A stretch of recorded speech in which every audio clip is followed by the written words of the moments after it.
Guided by empirical data and our own experience, we believe that rehabilitation is the best method for treating with offenders, and that we have a safer society when they are rehabilitated.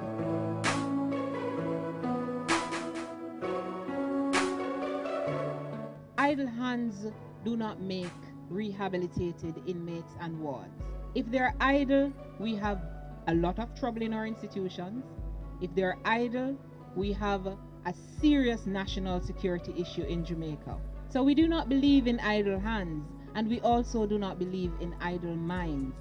Through the help of civilian and uniformed staff, the Department of Correctional Services has instructed inmates and wards in all the arts you see displayed here today.